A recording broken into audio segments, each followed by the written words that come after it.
Hello everyone, सभी को राधे राधे। देखो भाई, फ्यूचर डॉक्टर्स नीट 2026 नज़दीक आ रहा है और हमें अपना बेस्ट देना है, ये हमको पता है। लेकिन फिर भी इतने सारे वीडियोस देखते हैं, रूटीन प्रॉपर फॉलो नहीं कर पाते हैं। प्लान करते हैं कि आज से मैं 10 घंटे पढ़ूंगा, 12 घंटे पढ़ूंगा, नहीं हो पाता है। जो भी गोल्स बनाते हैं वो पूरे हो नहीं पाते, जिस कारण हमारा कॉन्फिडेंस जो है ना, वो अंदर से कम होता जा रहा है, कम होता जा रहा है। खुद के बारे में हमारे अंदर ही नेगेटिविटी बढ़ती जा रही है। अब ये बताओ, अगर हम खुद के बारे में ऐसे नेगेटिव होते जाएँगे, तो सक्सेस के चांसेस हमारे कम हो ही जाएँगे ना। तो आज हमें हमारी ये खोई हुई शक्ति जो है ना अंदर की, ये जगानी है और ये वापस हमें ग्रैब करनी है। तो जो भी अपनी खोई हुई शक्ति को वापस जगाना चाहता है, जो कमबैक करना चाहता है जल्दी से फुल जोश में, किसी और के लिए नहीं भाई, खुद के लिए अभी के अभी लाइक करना है तेरे को, ठीक है? अब मैं सीधा पॉइंट पे आ जाता हूँ। देखो यार, हम कहाँ-कहाँ फँस रहे हैं बेसिकली। हम कंपैरिज़न में फँस रहे हैं, फ्यूचर की टेंशन में फँस रहे हैं कि फ्यूचर में एग्ज़ाम कैसा आएगा, पेपर का लेवल टफ़ आएगा, तो मैं क्या करूँगा? पेरेंट्स को क्या जवाब दूँगा? कहीं ये मेरा अटेम्प्ट खराब हो गया तो क्या होगा? या पास्ट के हमारे दिमाग में रिग्रेट होते हैं, काश मैं उस समय ठीक से पढ़ लेता, काश मैं रिग्रेट नहीं करता। तो यही माइंड का जो हैबिट्स है ना, पुराने पास्ट में, फ्यूचर में फँसे रहने से, जो प्रेज़ेंट है उसमें भी हम अपना बेस्ट नहीं दे पा रहे हैं, यानी हम कंट्रोल लूज़ कर रहे हैं। तो ये कंट्रोल को वापस कैसे गेन करें? क्या तरीका है? तो उसका मैं एक हैक आपको देने वाला हूँ आज, बहुत बहुत इंपॉर्टेंट हैक है। लेकिन उससे पहले सीधा काम की बात पे आते हैं। पहली चीज़, इमोशनल होना हमें बंद करना होगा। यानी अगर हम इमोशनल होंगे, लॉजिकल नहीं होंगे, तो क्या होगा, हम रियल में एक्शन नहीं ले पाएँगे। यानी यहाँ पे किसी से भी कंपैरिज़न छोड़ो। आपका देखो कॉम्पिटिशन जो है ना, वो किसी और से नहीं है, खुद से है। मान लीजिए अभी आपका मॉक टेस्ट में स्कोर जितना भी आ रहा है, मान लो 300 आ रहा है, 350, 400, जो भी स्कोर आपका आ रहा है। अब वो स्कोर से आपका जो लक्ष्य है, जो स्कोर आप अचीव करना चाहते हो, उसका जो भी गैप है, ध्यान से देखिए, वो गैप ही तो आपको फिल करना है। हम लेकिन कॉमनली क्या करते हैं, इमोशंस में बहते हुए जो हमें ऑलरेडी सिलेबस का हिस्सा आता है, उस पे तो हम बार-बार उसी पे लगे रहते हैं, उसी को रिवाइज़ करते रहते हैं, उसी को स्ट्रॉन्ग करते रहते हैं। लेकिन रियल में तुम्हारा स्कोर किससे बढ़ेगा? उन पर्टिकुलर चैप्टर से पड़ेगा जो तुम्हारे वीक है, या जो तुम्हें नहीं आते, या जो तुम्हारे मॉडरेट लेवल के, उनको स्ट्रॉन्ग करके। यानी जितने चैप्टर्स तुम स्ट्रॉन्ग करते जाओगे, उतना ही तुम्हारे मार्क्स बढ़ते जाएंगे। तो सबसे पहले इमोशनल एंगल खत्म करो, पहचानो वो कौन कौन से चैप्टर्स हैं, जो चैप्टर्स तुम्हें अभी करने हैं, और जो आते हैं पहले से उन पे ज्यादा समय मत दो। उनमें रिवीजन में बस 20% 30% टाइम दो। 70% टाइम उन चैप्टर्स पे दो जो तुम्हें अभी नहीं आते हैं, या जो तुम्हारे वीक या मॉडरेट लेवल पे हैं। ठीक है?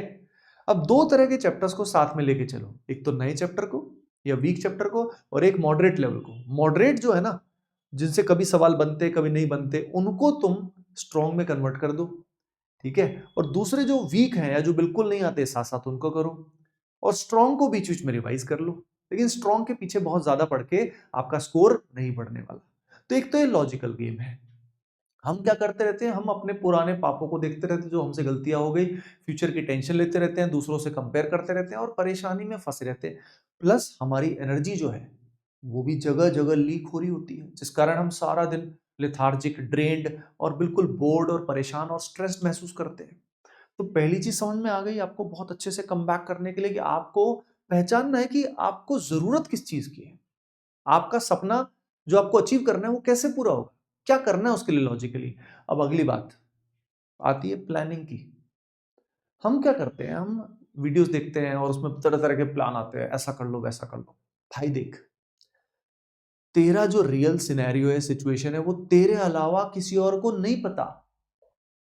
इसीलिए दूसरों की वीडियो देखना बंद कर। एक बात बता, जो बंदा ऑलरेडी एम्स में चला गया है, टॉप कॉलेज में चला गया, उसका रूटीन तुझे हेल्प नहीं करेगा, क्योंकि वो, उसका माइंडसेट बहुत अलग था और तेरी सिचुएशन बहुत अलग है। वो ऑलरेडी मान लो एक टॉप रैंकर है, तो उसको पहले से ही एक बहुत ही आइडियल उसका रूटीन रह चुका है।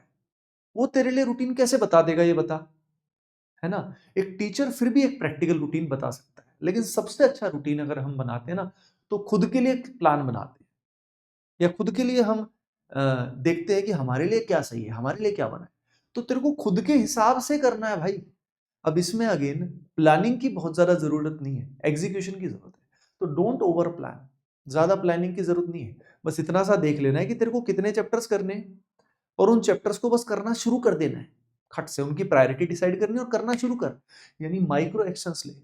नॉर्मली कहा जाता है take massive actions, massive actions.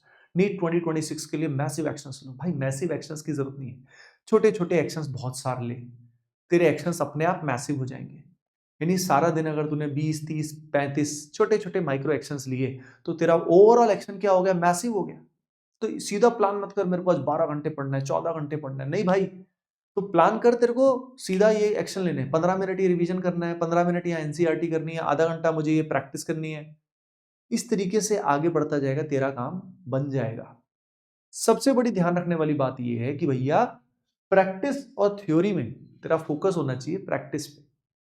कई सोच रहे होंगे सर थ्योरी नहीं आती, प्रैक्टिस कहां से करेंगे। भाई थ्योरी तू कर ले, उतनी कर ले कि बेसिक लेवल पे समझ में आ जाए, फिर सारा फोकस तेरा प्रैक्टिस पे ही होना चाहिए। प्रैक्टिस से ही तेरा कॉन्फिडेंस बढ़ेगा।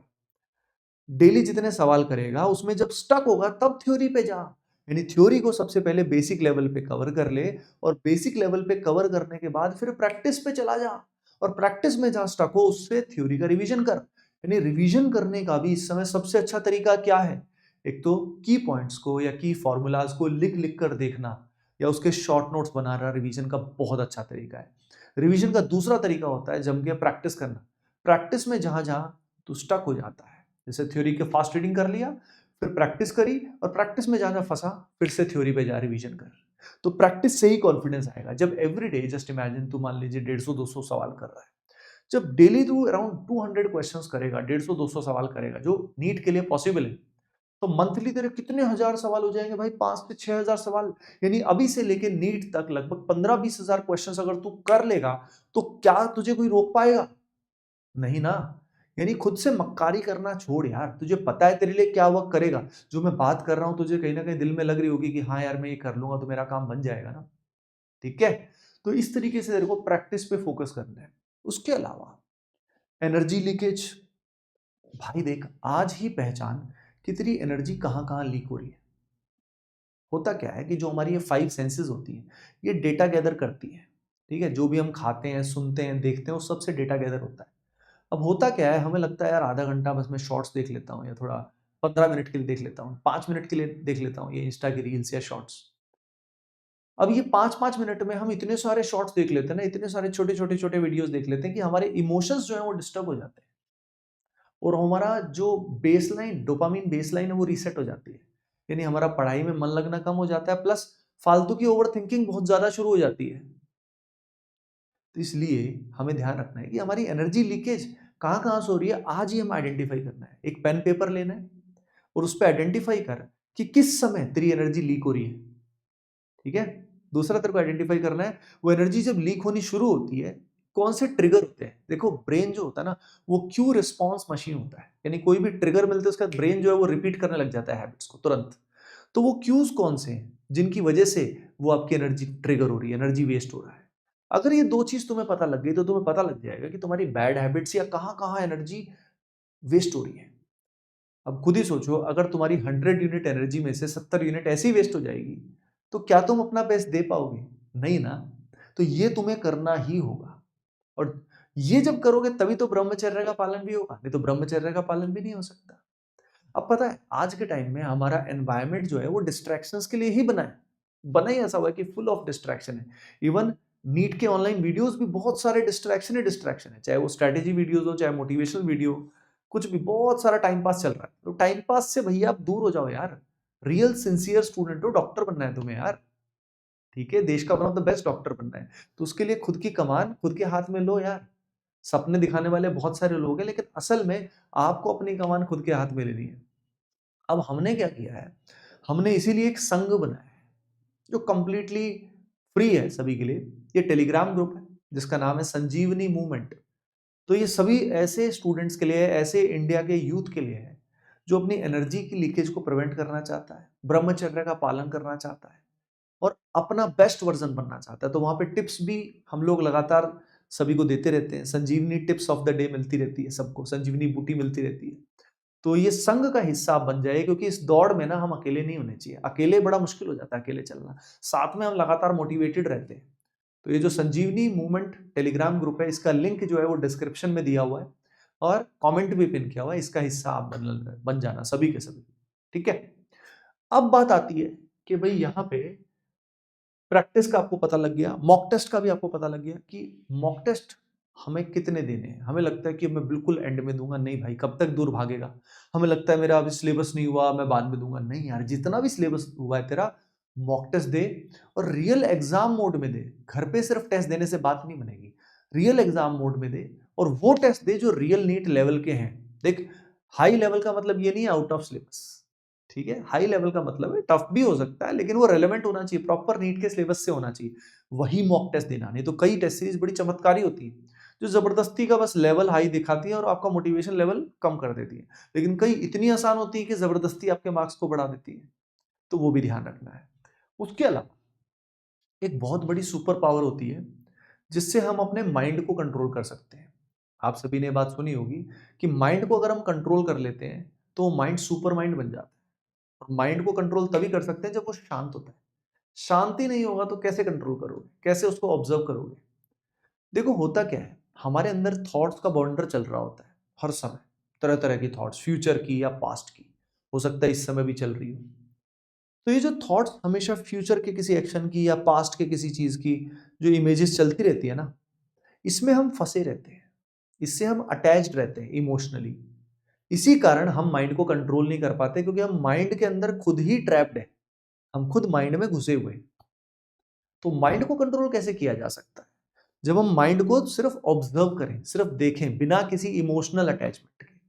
यानी जो भी थॉट्स आ रही हैं, चाहे फ्यूचर की चाहे पास्ट की, उसको ये मानना है कि भैया ये तो जा रही हैं, ये आई नहीं है, ये जा रही हैं। और जाने वाले को क्या किया जाता है? टाटा बाय बाय किया जाता है।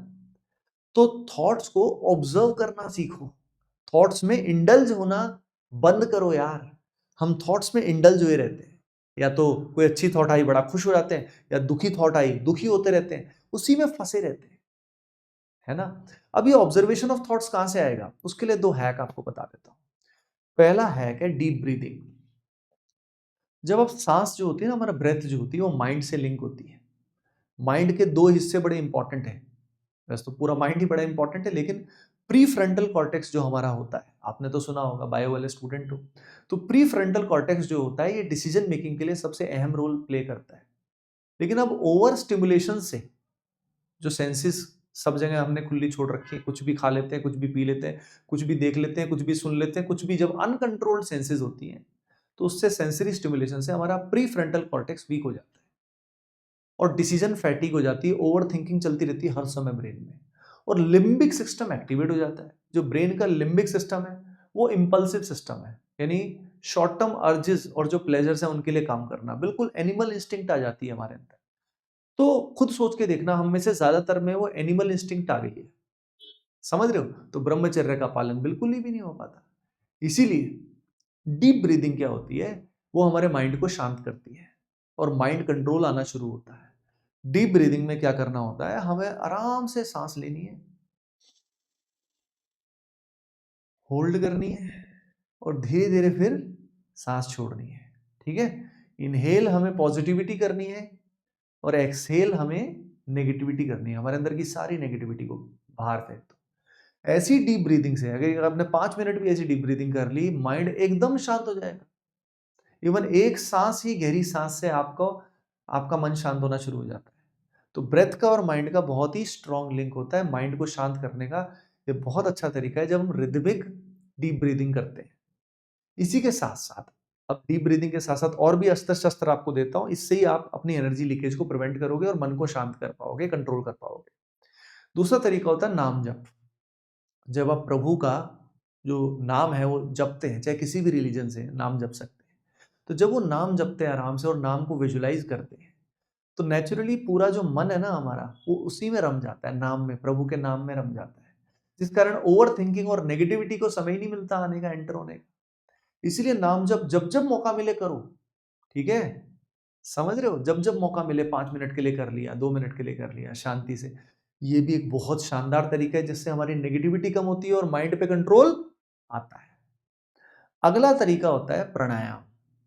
कुछ प्राणायाम होते हैं जैसे अनुलोम विलोम, कपालभाति, भस्त्रिका। ये जो प्राणायाम है, इससे हमारे प्राण, यानी जो ये सब चल रहा है ना, हमारी पूरी बॉडी जो चल रही है, ये सब प्राण से चल रही है। और प्राण बैलेंस हो जाएंगे तो पूरी बॉडी के इमोशंस भी बैलेंस होते हैं और हमें सारा दिन कुछ भी करने की एनर्जी भी ज़्यादा होती है। तो ये कुछ बेसिक प्राणायाम इंटरनेट पे आपको मिल जाएंगे, 5-5-5 मिनट के भी कर लो, 5-10 मिनट प्राणायाम कर लिया, यौगिक आसन कर लिए, तो पूरी बॉडी बैलेंस हो जाती है। ठीक है। अब बात आ जाती है इस समय के प्रैक्टिकल रूटीन। देखो रूटीन सबके अलग अलग होते हैं, कुछ स्कूल जाते हैं अभी भी, कुछ के बोर्ड्स हैं, कुछ ड्रॉपर्स हैं, सबका रूटीन अलग अलग है। लेकिन एक बात पक्की है कि सुबह 5 बजे से लेके 1 बजे का पीरियड जो है वो स्वीट स्पॉट है। यानी जिसने इसको कॉन्कर कर लिया उसका काम डन है, उसका बाकी दिन तो ऑटोमेटिकली अच्छा आ जाए। तो आपको बस इतना पक्का करना है कि सुबह का जो ये समय है ना, सुबह 5 बजे उठ के उसके बाद 1 बजे तक जम के मेहनत करनी है, जिसमें जो भी सब्जेक्ट सबसे डिफिकल्ट लगता है, जैसे कई बार हमें फिजिक्स मुश्किल लगता है या फिजिक्स बायो में, कई बार बॉटनी में हमें ज्यादा दिक्कत आ जाती है। तो जो भी आपको डिफिकल्ट लगता है, या केमिस्ट्री में हमें कई बार फिजिकल केमिस्ट्री में दिक्कत आती है, जहां हमें कमजोरी लगती है ना, सबसे पहले हमें उसको टैकल करना है। ठीक है। और उसको पढ़ना है और उसकी प्रैक्टिस करनी है, तो हमारा कॉन्फिडेंस बहुत हाई हो जाएगा। और सुबह सुबह जब उठते हैं तो उठने के बाद थोड़ा योग, प्राणायाम, नाम जप, एक्सरसाइज करना बहुत जरूरी है। सारा दिन के लिए हमारी बॉडी एक्टिवेट हो जाती है और माइंड शांत हो जाता है। अगर हमने पहले 2-3 घंटे को कमांड कर लिया तो बाकी 1 बजे तक हम बढ़िया पढ़ लेंगे। और 1 बजे तक अगर हम ढंग से पढ़ लिए तो बीच में हम पावर नैप लें, थोड़ी देर भोजन के बाद थोड़ी देर रेस्ट कर लें, और उसके बाद फिर शाम को हम मजे से पढ़ें। ठीक है। इससे क्या होगा, आपका सारा दिन बहुत नेक्स्ट लेवल जाने वाला है। अब ध्यान से देखो, ये रूटीन अगर फॉलो किया जिसमें जम के प्रैक्टिस करी, ब्रह्मचर्य का पालन किया, एनर्जी लीकेज अगर आपने रोक दी, डीप ब्रीदिंग से मन को शांत किया और थॉट्स को ऑब्जर्व करना शुरू कर दिया। देखो थॉट्स आपको कब परेशान करती है, जब आप उनसे अटैच हो जाते हो इमोशनली, है ना। तो बस ये बात है। इस तरीके से अगर आप रहोगे तो नीट 2026 में तुम पक्का कम बैक करके दिखाओगे। और हाँ, जो हमारा संघ है, हमारी जो टेलीग्राम कम्युनिटी है संजीवनी मूवमेंट की, उसका हिस्सा आप सबको जरूर बनना है। उसका लिंक हमने दे रखा है नीचे। ठीक है, उसका हिस्सा बन जाना सभी के सभी, है ना। चलो फिर मिलते हैं नेक्स्ट पर्टिकुलर वीडियो में। सभी को राधे राधे।